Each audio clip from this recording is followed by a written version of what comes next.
morning, students. How are you? This is Dr. Annette Feravich. I'm the teacher.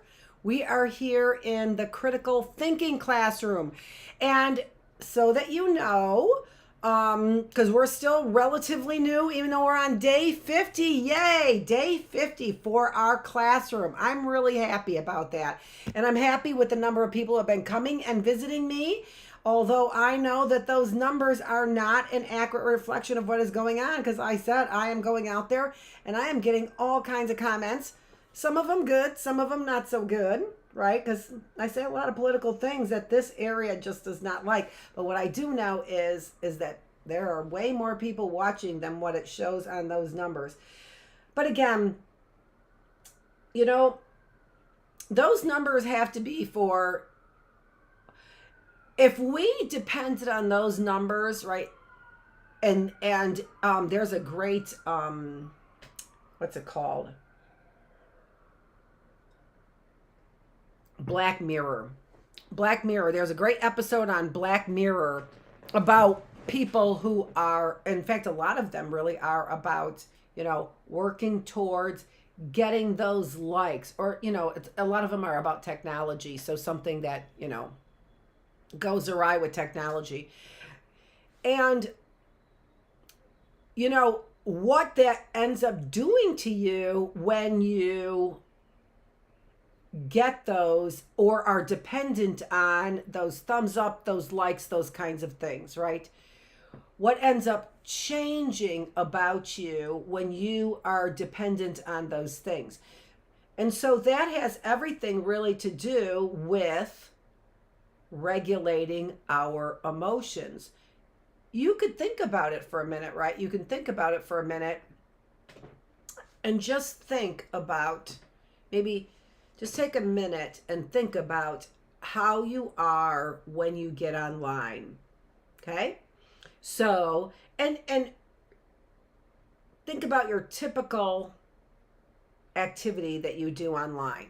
Okay? So your typical activity, and if you want to think about it, the reason why you would think about a typical activity is because as you think about this, I want you to think about the highs and lows that your emotions go through when you're online. So a typical activity that you would do online, okay? And then start from the very beginning of the activity in your mind. This is a mental exercise. I don't want you to do it. I want you to do a mental exercise. So in your mind, what do your emotions do when you get online for your typical online thing? Okay, so start at the very beginning. So for me, I do all my YouTube videos, but I wouldn't say, I listen to music, so that's pretty calming. What would I do that's an activity online? Usually my activities online are usually on LinkedIn. And I haven't been paying a lot of attention to LinkedIn anymore because LinkedIn has really deleted a lot of my things. They have one political opinion and they don't like getting voices out of anybody else, any other political opinions. And it's basically right-wing conservative opinions. So you can already see I'm aggravated. As soon as I start talking about it, you can see I'm aggravated about it, right?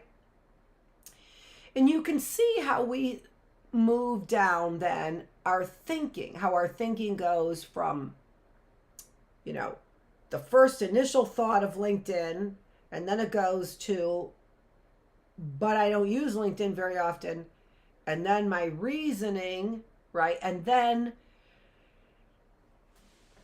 deciding on how much further I want to go into the conversation, right? So you kind of hesitate a little bit. How much information am I going to talk about? Am I going to give? And then all of a sudden, I'm on a roll, right?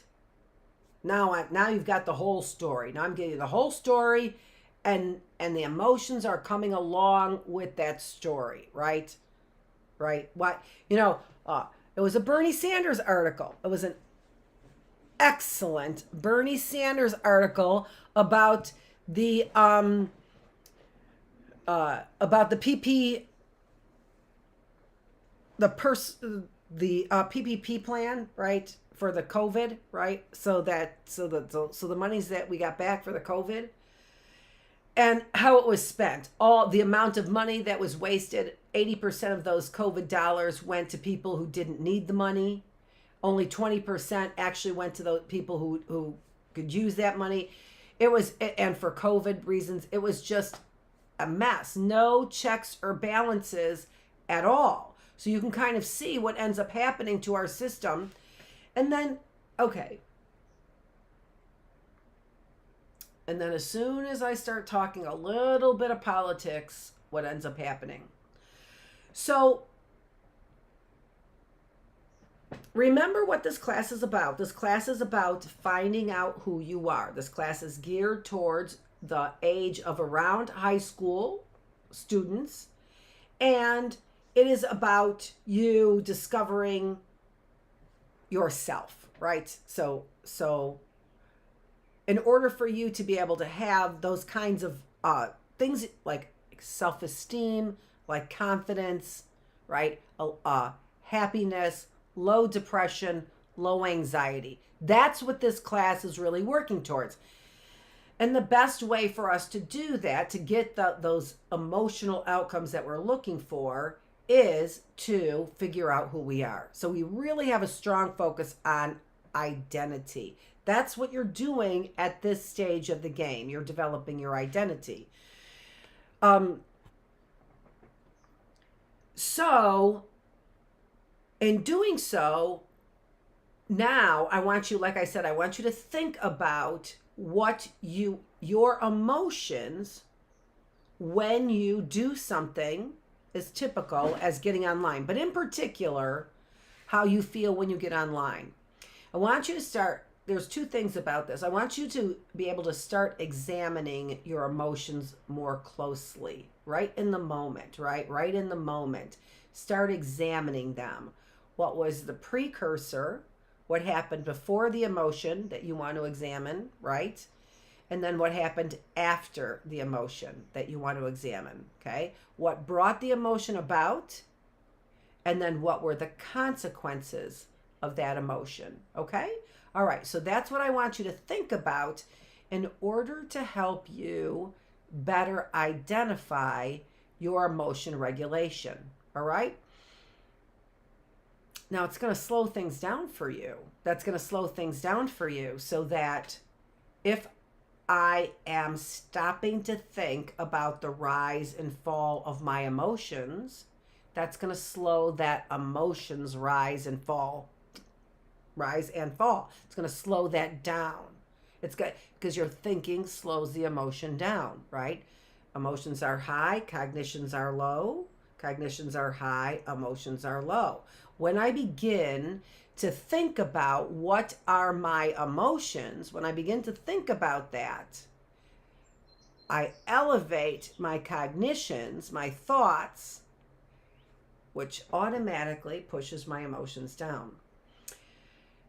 But that's okay. So what I'm asking you to do is I'm asking you to think about, I'm saying social media. You on social media, on one of your typical social media, whatever, days, time you spend on, so a typical time that you spend on social media, and then think about your emotions. And what I'm saying is that in doing that task, you will begin to bring your emotions down. You will begin to regulate your emotions. Now, you can do that in anything, right? So, in regulating your emotions, you don't just regulate your negative emotions, regulate your positive emotions as well. That's how we end up experiencing things like that we call like savoring, for example. We experiencing savoring, which, as we said in our branches, gives us the ability to prolong an emotion. Okay? Now, I don't have anything up there. I'm not referencing the PowerPoint yet. I'm not referencing anything. I want you to do a mind exercise with me. And the mind exercise is really just thinking about these things that I'm saying, okay? So, I want you to think about how your emotions change when you get online, when you're doing something on your phone, on your probably likely on your phone. I do very little on my phone. In fact, I don't know where my phone is right now. And oh, by the way, son of mine, I don't know where my phone is. So if you haven't heard from me, or if you tried to call sons, but usually my one son, I don't have my phone. I don't know where it is. Like, I really don't know where it is. I looked. Okay? So on your media, so on social media, and social media is an instigator for changing your emotions. So there's two goals here. First of all, the goal is to identify the emotion, right? To be able to identify emotions. And because we know, this computer is getting really hot for some reason.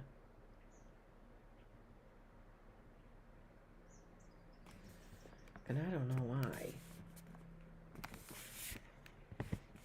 It's really bothering me. And I'm thinking about moving it over to, I'm going to go get if I put it on stone, the stone cools it right down. Probably can't breathe there. That's what's going on. Can't breathe very well. Let's see. Sorry about that. I noticed it earlier, and now I'm worried that my fan's not going on or something like that is going on.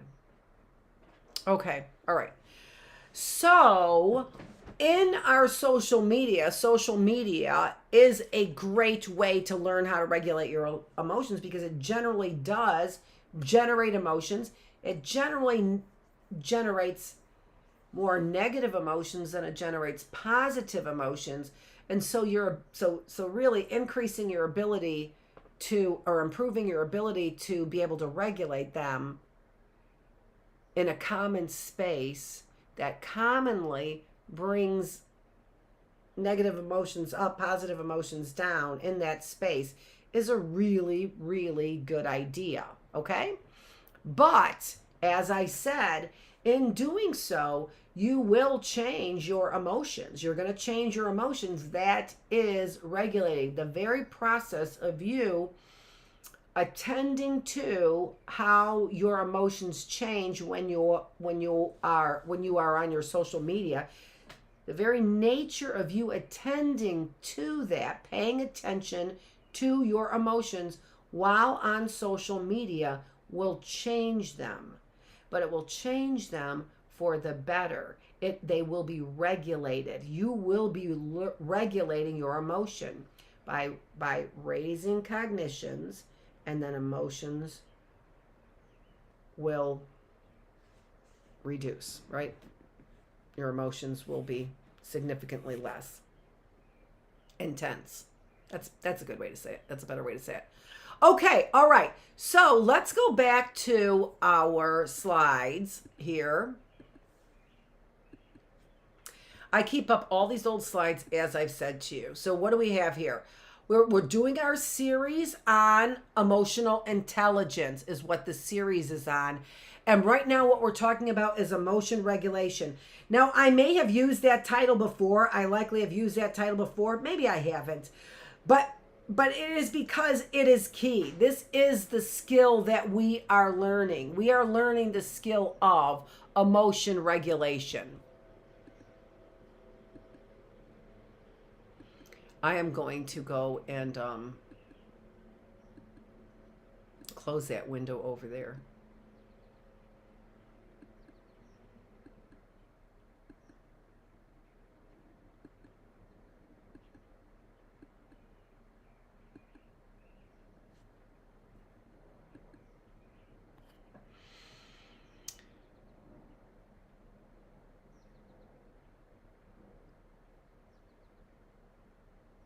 I didn't explain all of these changes in the brain, and I want to explain the changes in the brain. I don't think I need to close that window now. I don't hear the sounds,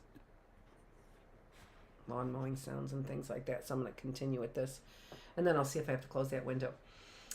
So when I was on this slide before, what the main purpose of what I talked about was that you can identify different mindful meditation practices. But the objective is, here I have a list of, what do I have? Do I have 1, 2, 3, 4, 5, 6? I have a list of 6 there. But the objective of mindful meditation is to get control of the mind. Now, remember the quote. Remember what the quote said. The quote said is that if we could harness that ability to bring back a wandering mind. Don't forget, I am not one of those people who object to a wandering mind. I say a wandering mind gets us to be able to accomplish a lot. It has a lot to do with creativity as well. And it also is just the way that we work. When you are stopping that sort of natural inclination of your mind to wander, it's a skill. It's a necessary skill. But that's not because wandering minds is a bad thing. It's just that staying on task is also important. Do you understand? And so, in learning your mindful meditation, the objective is controlling your own mind, self-control of your own mind. So when you pick out some kind of mindful meditation practice, what you want to try and be able to do is identify those that have the most control, that are practicing the most control over your own mind. Let me give you another example from those practices that are up there. So the fourth one there, let me see here. There's one point of concentration. Yeah. No, we'll do the visualization there. I'm going to comment on the visualization one there that's up on the top there, the very first one. In visualization, what that meditation practice is it is very specifically visualizing the Buddhist deity. And if you were to look that up, it's a very complex graphic is what it is. Very complex graphic with ribbon around the outside, right? Oh, sorry. So ribbons on the outside, and also then creating different symbols, not only symbols, but shapes as well. So creating different shapes, different lines, right? Hard lines, soft lines, creating ribbons, symbols, all kinds of busyness in this Buddhist deity. And if you were, let me give you another example. And if you were to meditate on that complex figure, pattern, graphic, it would take a lot of mind control to do that. Let me show you something else here. So here I have a print, and let me move that up here without destroying everything. I'll get this light out of the way.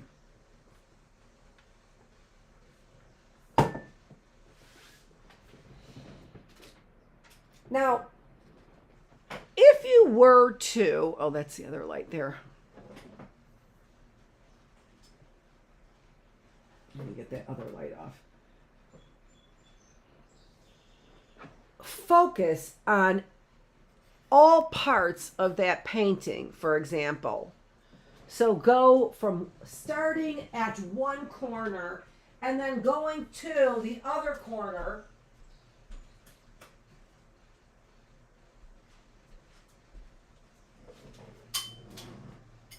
Let's see, there we go, that should do it. Up and down that entire picture. So you were getting each crack that was there in the sidewalk and all the variations in the colors. And your mind was seeing this woman and the way she was sitting and what was in her hands and what she was wearing on her head. And each one of these delicate and detailed parts of the painting representing the art and the structures. Could you remember all of that? Could you remember the combinations of colors in what looks to be like ivy around a framed piece of art? Would you be able to remember all of the man in the corner and is it a shirt underneath a sweatshirt or a jacket, or is that a tie, or is it a scarf? Would you remember every detail? Would you remember what the bike looked like? And was he riding the bike or was he standing next to the bike? Would you remember all of that detail? And what kind of mind control would it take for you to remember all of that detail, right? Let me put you back on the picture while I turn the lights back on. That is the Eastern practice of visualization, mindful meditation. Okay? Let me get those other lights.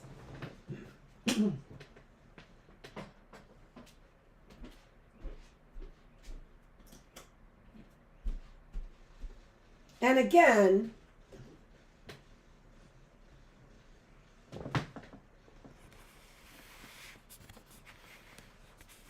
the point being, I'm checking out my computer. Yeah, it cooled down. Oh, I'm so glad. The point being that mindful meditation and mindfulness in general, mindful meditation is a way to practice mindfulness.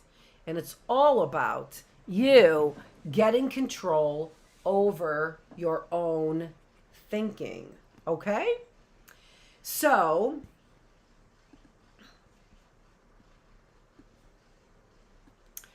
what happens when you are able to get that kind of control?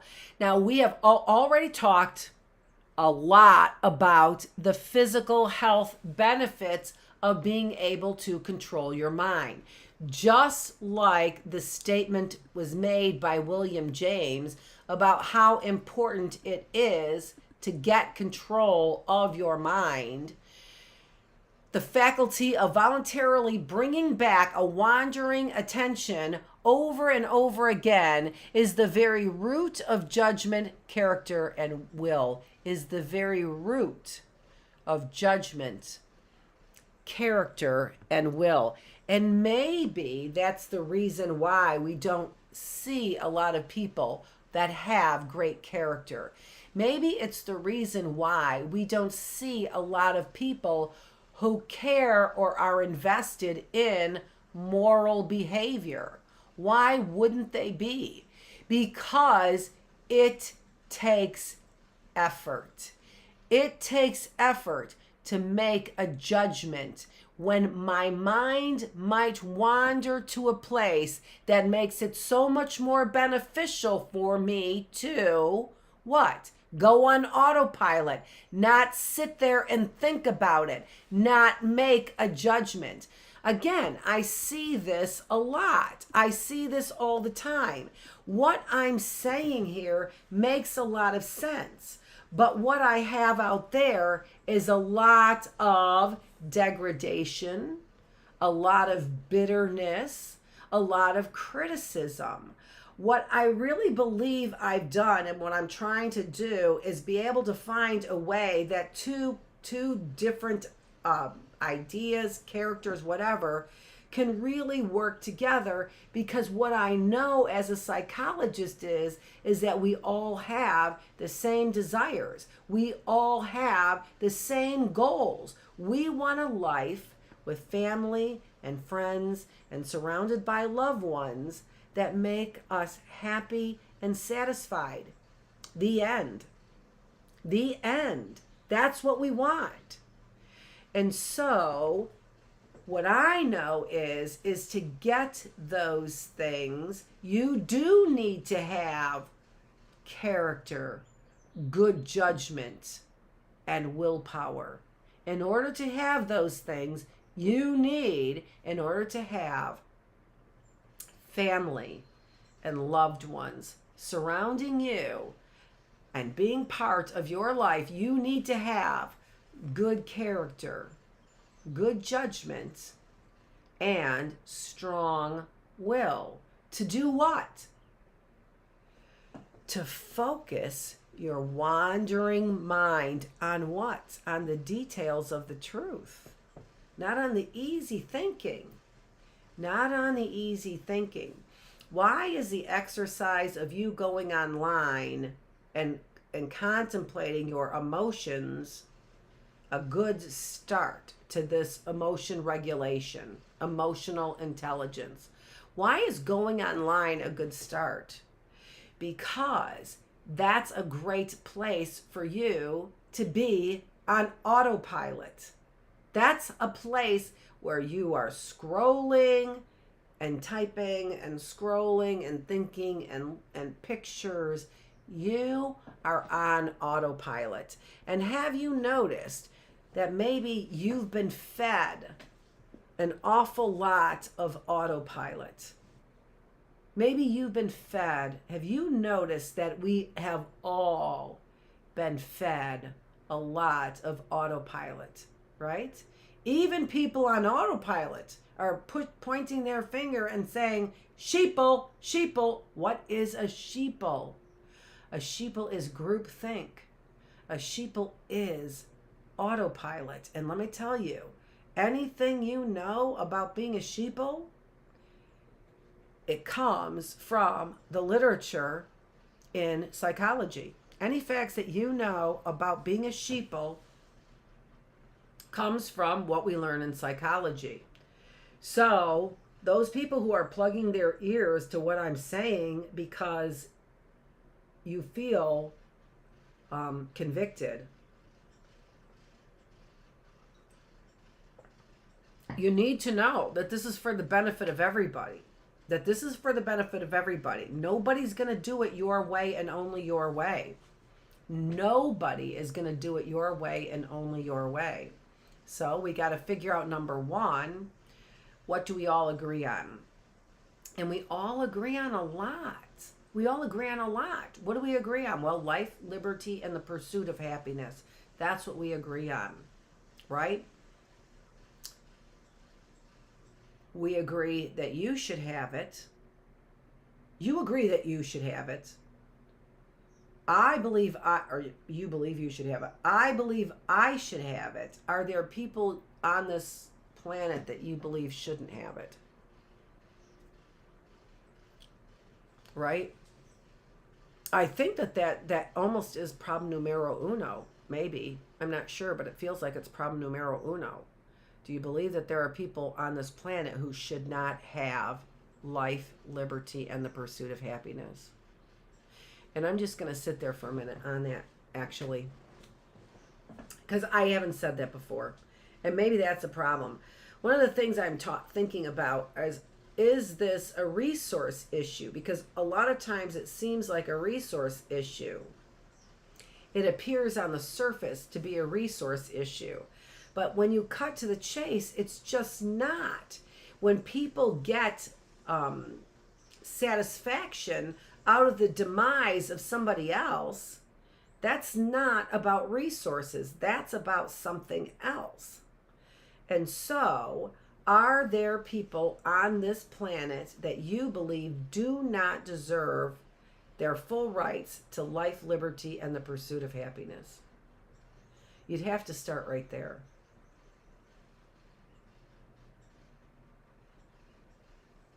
Because if you believe that there are,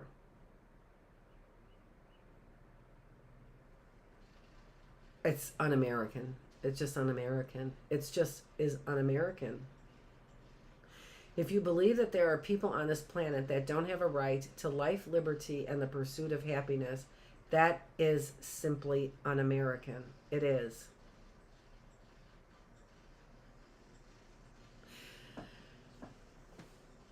I've seen, like I've said, I'm reading this book here, and this is what's making me think about what I'm talking about, what we're talking about. And so I'm reading this book, Hurry Freedom, and it's about California, which was a free state. It's about the African Americans in Gold Rush, California. And California was always a free state. Yet they enacted this most stringent law regarding slavery of any state, the most stringent punishments of any state regarding slavery. So, and literally getting pleasure out of the degradation, not changing the laws, the real suffering, of those African Americans. So on the surface, it appears to be about resources. But when you do a deeper dive, it's really about how could you get pleasure from the demise or suffering of another person? How could you get pleasure out of that, right?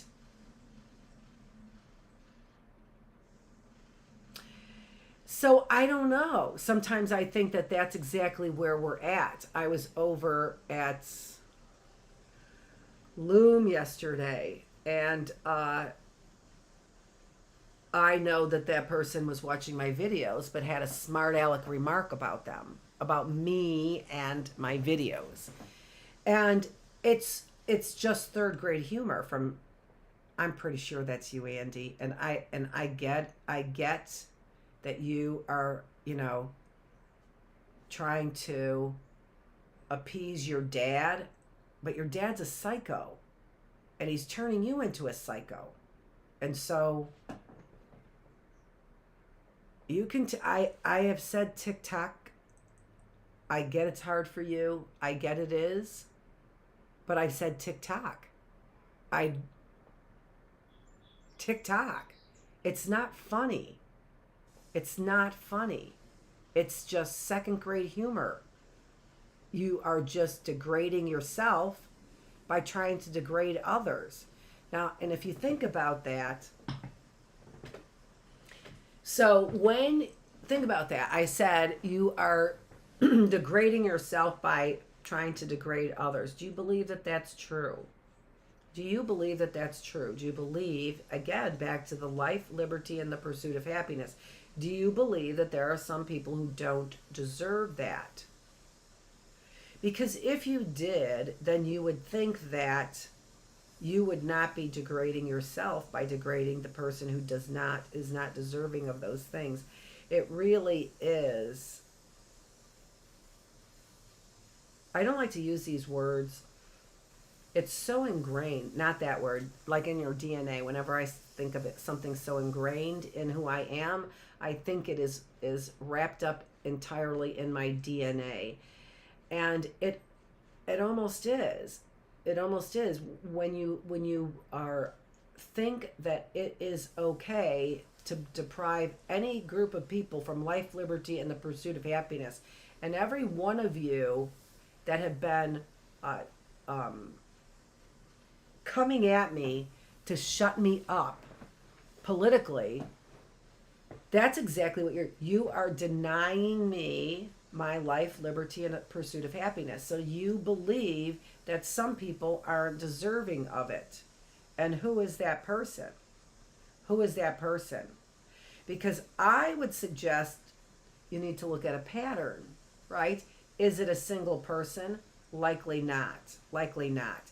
Is it Annette Feravich that doesn't deserve life, liberty, and the pursuit of happiness? Well, maybe because Annette Feravich is what? She doesn't deserve that because what? Because of what she says? Is that why she doesn't deserve life, liberty, and the pursuit of happiness? Because of what she says? She doesn't deserve that because she's a woman who's not to be trusted? Who do you generally deprive that of? One single person? Likely not. Likely not. Likely that one single person that you might be able to identify, like me, represents a whole group of people. So what is it? What is it that you think is undeserving of life, liberty, and the pursuit of happiness? Who do you believe is undeserving of their God-given, unalienable, cannot be taken away because they're God-given? Do you understand that? It's not because it's written on a piece of paper. According to that piece of paper, it's given to us from God Himself. And that even if somebody can find you and takes away your constitutional rights, they are God-given. I hate to push that point because I know that there are people who really are trying to eliminate me, trying to completely eliminate me, to take away my life, my freedoms, and my pursuit of happiness. Oh, it was in Peterson's book about the pursuit of happiness in our jobs. And as you know, Oakland University took away my job without any reasoning, and what they're waiting for is for the cops to try and dig something up on me, and then that will be their reason for suspending me. Isn't that a violation of my constitutional rights? And who's helping them in that endeavor? Who's helping them? Joan Mudgett, Holly, Wendy, her husband Steve, Andy, Patrick, Karen. I don't know to what extent, I don't know what side of the line Butch is on. All of you people are waving your national flag like a right-winged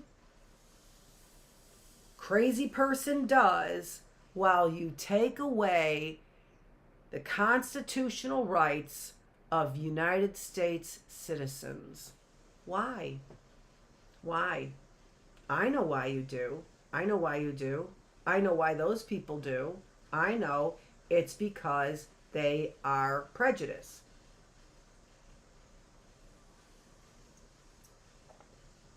And they discriminate. What's the group?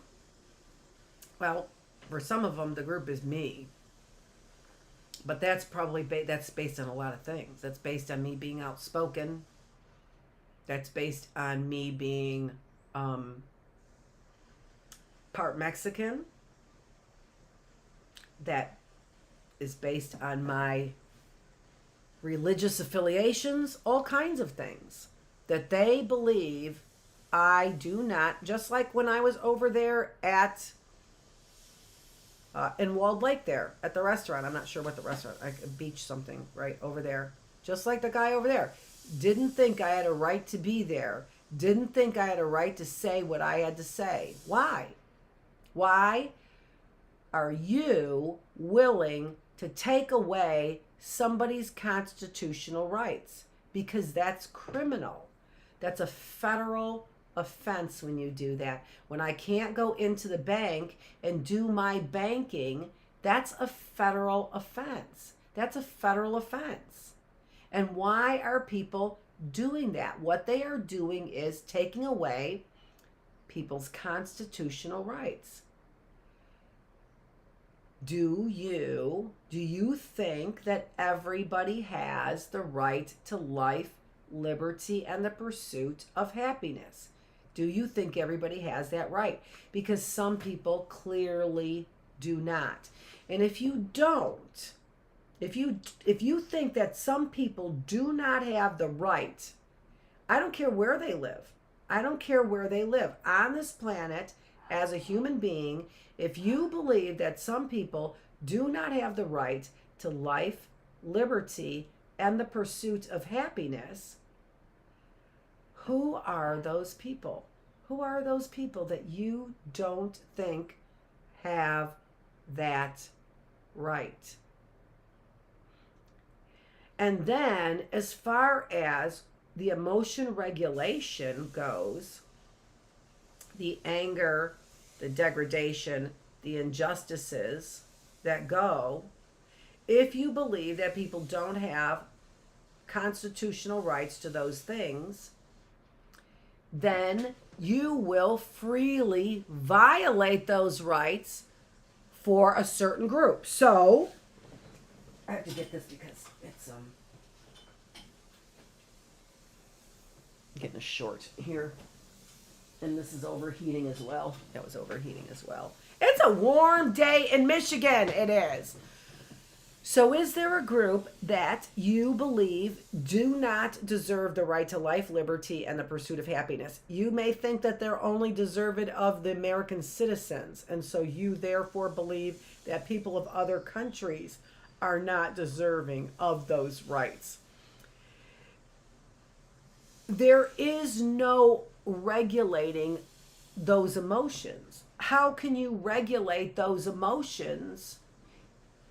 Why? Why would you be willing to regulate the emotions associated with people that you do not think have a right to life, liberty, or the pursuit of happiness?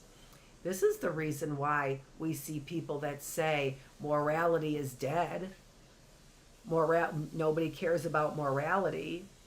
It's because they are willing to forego another person's life, liberty, or the pursuit of happiness for some reason. Because they don't match their political agenda, because they're a woman and they don't trust women, because they are a feminist woman, a strong woman. They don't like those people. So there is no regulating those people's emotions. Why?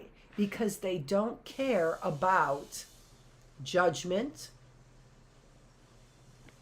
character, or will.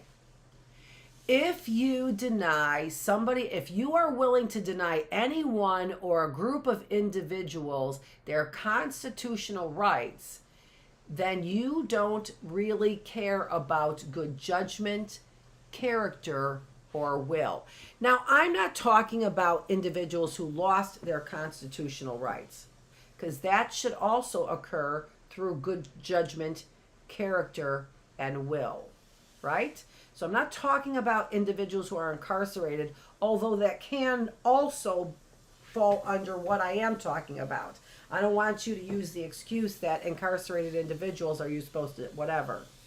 But if you do think that those individuals have no rights, even incarcerated individuals, life, liberty, and the pursuit of happiness, you have to be a person who examines your judgment, your character, and your will to great extents in order to make that statement true, right? That even incarcerated individuals. Now again, freedom, no. Freedom, no.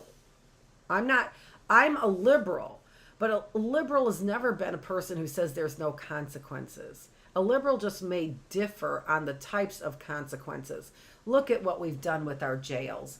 Who is rehabilitating? Why would they rehabilitate? Why would they invest any money into our individuals who are incarcerated? Because they have been privatized. That's how they make money. Why would they invest any money at all into rehabilitating, or any program that would rehabilitate individuals. And you know what? Everyone knew it. When I was at an engineering company, the engineering company didn't build jails, and the reason why they didn't build jails was because they were government buildings, and government wouldn't put the money necessary into keeping up the building, into maintaining it really well. You think that it's privatized and they're doing that? No. No. Now that it's privatized, private citizens can own, private companies, corporations can now own the jails. Do you think that that's where they're putting money into the incarcerated individuals? Do you think that what do you think those individuals think about the life, liberty, and the pursuit of happiness for those individuals? I can make money, or I can take away rights for life, liberty, and the pursuit of happiness. Come to Oakland County. Cha-ching. It is a system that they keep you in whatever way it's possible. People are looking at me like I am the Debbie Downer around the area when the cops' antenna are up for every single thing I do. Why? Because they don't want to make good judgments. They don't have good character. They don't have strong will in order to keep the peace, right? In order to keep crime down, to keep the peace. No. They are interested in just money in their pockets. They do not believe in the constitutional rights of anyone who's incarcerated. So, again, what does this have to do with what we're talking about? Emotion regulation. What does this have to do with it? Because you cannot regulate. You have no will, character, or judgment to regulate your emotions on somebody that you believe has no constitutional rights to life, liberty, or the pursuit of happiness. That some people, those rights are not unalienable. They are not God-given for some people. Unalienable, again, means they cannot be taken away, not even by you, right? So think about people who were in the Nazi prison camps, right? Jews who were in the Nazi prison camp. They were able to be free in their mind. That's not a lot of freedom. It's not a lot of freedom. People certainly were violating their constitutional rights. But to understand what it's meant by unalienable, that they can't be taken away, what do you mean? What do you mean my rights can't be taken away? My life, liberty, and my pursuit of happiness can't be taken away. By law, they can't be taken away. They can't be taken away, but it's the law that they cannot be taken away. Can somebody try to take them away? Yes. But how are they unalienable? Because I have freedom to think. I have freedom to choose, right? Even if it's in my own mind. And that's what democracy is all about, right? I mean, here we are celebrating Independence Week. I'm celebrating Independence Week. And that is what democracy is all about, isn't it? It's those kinds of freedoms. The freedom to be able to think and choose. To think and choose. Do I have the choice? That's what democracy is all about, right? People who don't believe in a God don't believe in unalienable rights for everybody. They can't. Why would they? Why would a person believe in unalienable rights for everybody if they don't believe in a God? And do you see how a system like that then can very easily move us into soldiers, right? Move us into sheeple, move us into group think.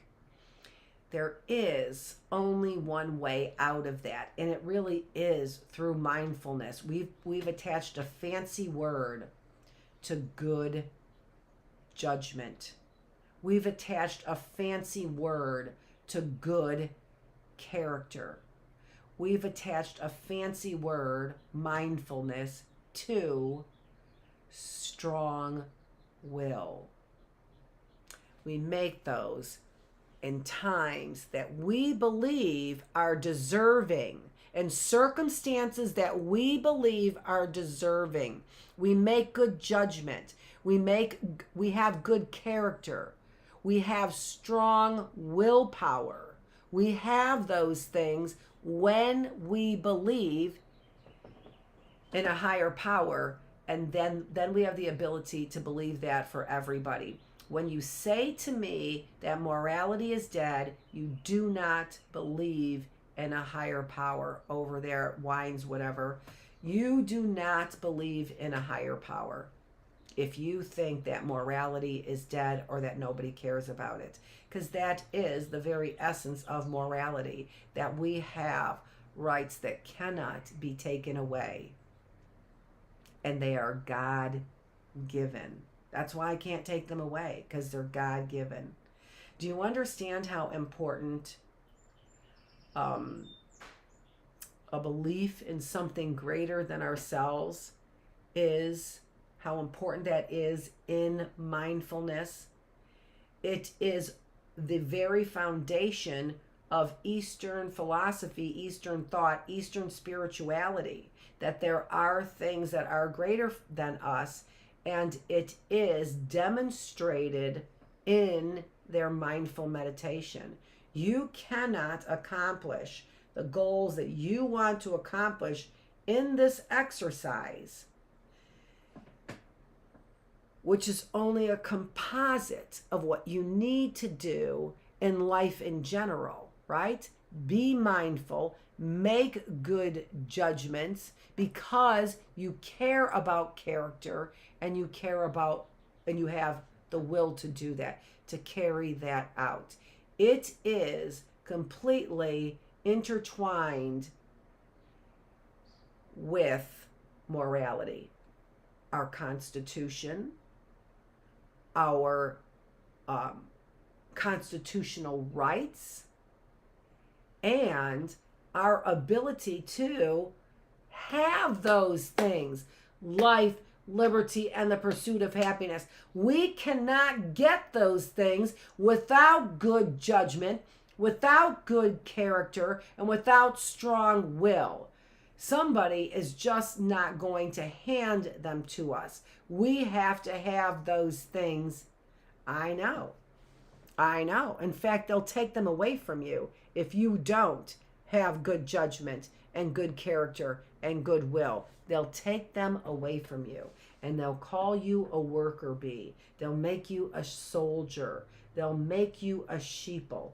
This is an exercise in how to have good judgment, good character, and a strong will.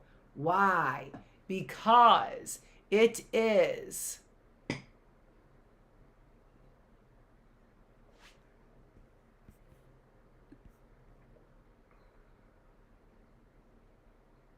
the very root. Bringing back a wandering mind is the very root of good judgment, character, and will. It's required for judgment, character, and will. What's required? Bringing back your wandering mind. Focusing. But again, that is the skill. You cannot get it with Adderall. You cannot get it with Ritalin. You cannot get a skill with a pharmaceutical. You need a skill, is what you need. You cannot get a skill with the pharmaceutical. And all of this emotion regulation is a skill. Remember, we are supposed to benefit from the positive emotions as well as the negative emotions. Taking a pharmaceutical to get rid of a negative emotion is not a skill. We are teaching skills. Do you understand? Do you get it? A pharmaceutical will never give you a skill. And the skill that you need to get you life, liberty, and the pursuit of happiness is good judgment, good character, and strong will. Why? Because it brings back wandering attention so I can focus on what needs to be done. It might be I need to get myself out of depression. It might be I need to understand what my emotions are when I get online, when I'm on my social media. Maybe that's what I have to have good judgment on, good character, and a strong will. Maybe that's what I have to have those. How do I do it? I bring back wandering attention. We, without a doubt, have a force that is purposeful and trying to get you to think in the same way as what 70 million other people thought? Were they using judgment, good judgment, character, and did they have strong will? Strong will is not anger. Strong will is engulfed in good judgment. I have strong will because I've made a good judgment. Judgment and justice both are derived, come with the same root word, just. What is just? What is fair, right? Good judgment requires knowing what is just and what is fair. The judge has to know what is just, what is fair, what is good judgment. We are really trying to get by without it. We are really trying to get by without good judgment. Our pharmaceuticals put us on autopilot. Our social media puts us on autopilot. Our political views put us on autopilot. Our schools put us on autopilot. The internet put us on autopilot. Why? How do I know? Because it's all there to make things easier, isn't it? Isn't it all there to make things easier? And so it all is there for the purpose of putting you on autopilot.